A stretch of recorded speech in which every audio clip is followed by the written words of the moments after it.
ഒരു പബ്ബിലുണ്ടായ വൻ തീപിടുത്തത്തിൽ 27 പേർ ദാരുണമായി മരണപ്പെട്ടു. തായ്ലൻഡ് തലസ്ഥാനമായ ബാങ്കോക്കിലെ ചാറ്റുചാക് ജില്ലയിലുള്ള നാലാഡ് പ്രാവോ എന്ന പബ്ബിൽ ഞായറാഴ്ച അർദ്ധരാത്രിയോടെയായിരുന്നു നടക്കുന്ന ഈ ദുരന്തം സംഭവിച്ചത്. സംഭവസ്ഥലത്തെത്തിയ തായ്ലൻഡ് പ്രധാനമന്ത്രി നേരിട്ടെത്തി സ്ഥിതിഗതികൾ വിലയിരുത്തുകയും ഉന്നതതല അന്വേഷണത്തിന് ഉത്തരവിടുകയും ചെയ്തു.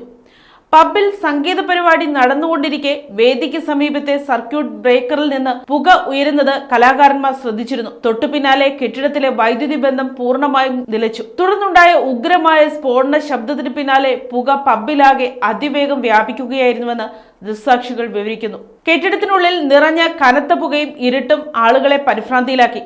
പലരും ജീവൻ രക്ഷിക്കാൻ പബ്ബിന്റെ പിൻവശത്തെ ശുചിമുറികളിലേക്ക് ഓടിക്കയറിയെങ്കിലും തീ അവിടേക്ക് പടർന്നു പിടിച്ചത് ദുരന്തത്തിന്റെ വ്യാപ്തി വർദ്ധിപ്പിച്ചു. ശുചിമുറികളിൽ നിന്നാണ് വലിയൊരു വിഭാഗം മൃതദേഹങ്ങൾ കണ്ടെടുത്തതെന്ന് അധികൃതർ വ്യക്തമാക്കി. മണിക്കൂറുകൾ നീണ്ട പരിശ്രമത്തിനൊടുവിലാണ് അഗ്നിരക്ഷാ സേനയ്ക്ക് തീയണയ്ക്കാൻ സാധിച്ചത്. കെട്ടിടത്തിന്റെ ഉൾഭാഗം പൂർണ്ണമായും കത്തി നശിച്ച നിലയിലാണ്. അപകടത്തിൽ 27 പേരുടെ മരണം ഇതിനോടകം സ്ഥിരീകരിച്ചിട്ടുണ്ട്.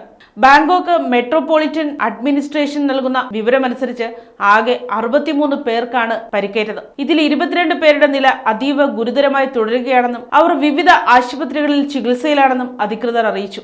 News desk Kottarakkara media.